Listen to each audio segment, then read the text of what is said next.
Hello, and thank you so much for joining me here on Sew Stitch X. I'm Miss Izzy, and today we're going to be talking about the Curse of Exclusion.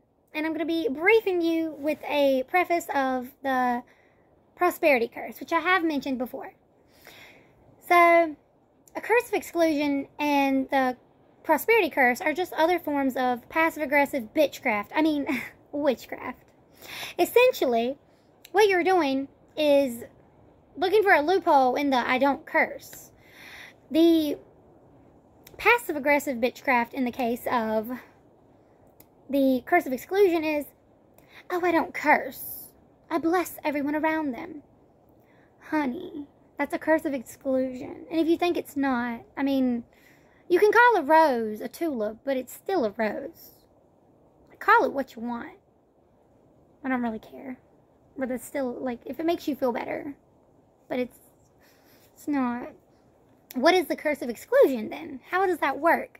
Well, studies on social exclusion and basically being excluded from a group, them versus the other. You can see it in things like segregation. You can see it in just general discrimination, whether it be off race, gender, religion, where you come from, like this part of Ireland or this part of Ireland, it can be anything. Social exclusion is when you exclude someone from the group. You can look up videos on it, you can look up articles on it, and it is known to cause physical pain. Social exclusion is when you say you're not included, you're not welcome. An example being in a study done with people versus a member of the KKK, not including them because of who they are. People still felt rejection, even though they didn't want to be included because they were being excluded from a situation, and we are social creatures as human beings, unfortunately.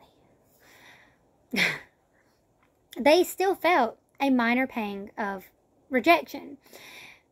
Rejection from social exclusion happens whether you want to be a part of a group or not.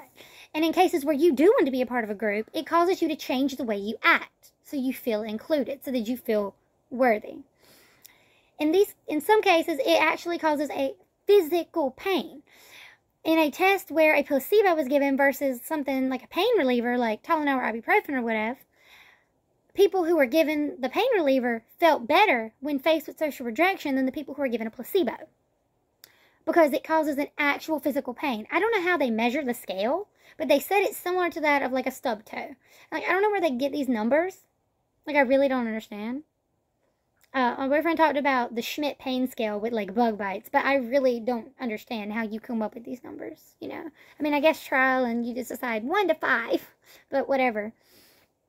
But basically, social exclusion is bless everyone around them so they feel excluded from the positivity, from the benefits of joy, from the benefits of their environment, for the benefits of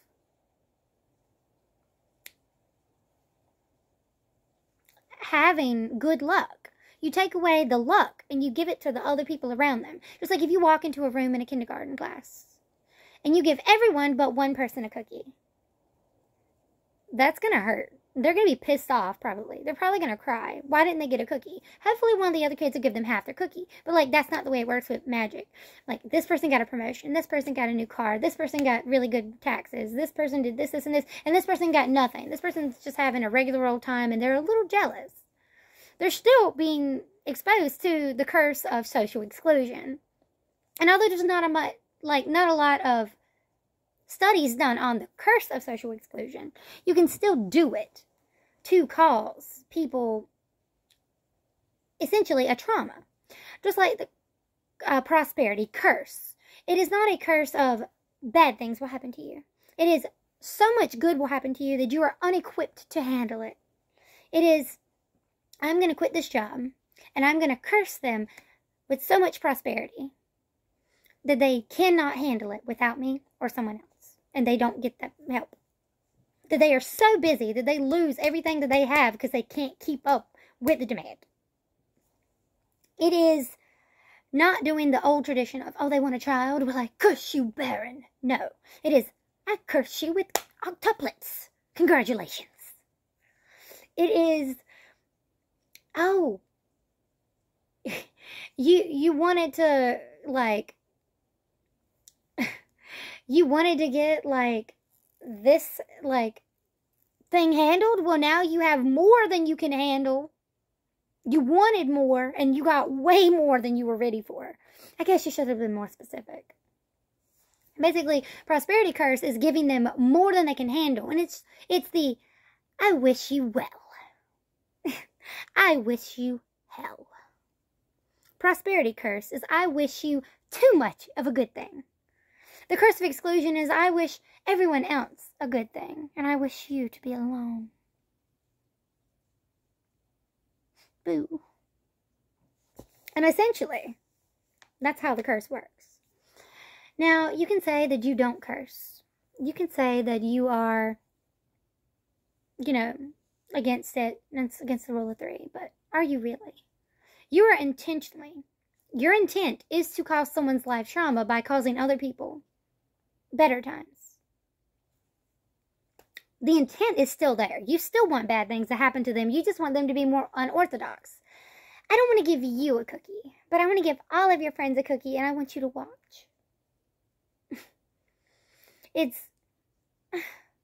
I don't want to ruin your business into the ground.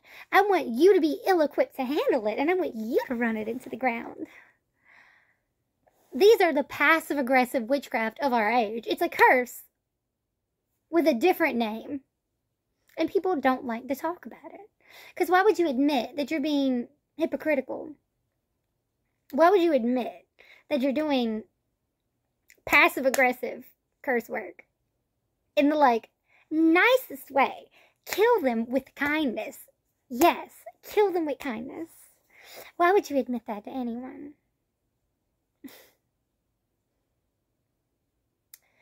And that, my children, is why I had to, like, make a video on it.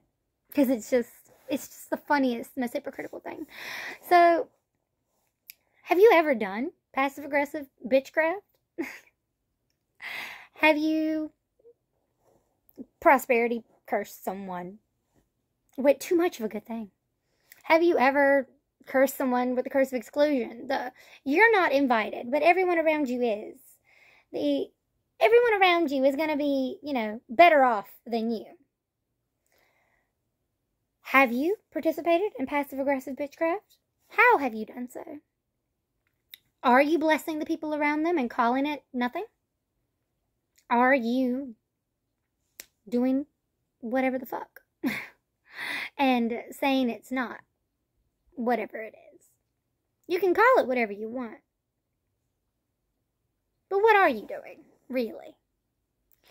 Alright, I hope y'all like the descriptions of passive-aggressive witchcraft in prosperity magic. And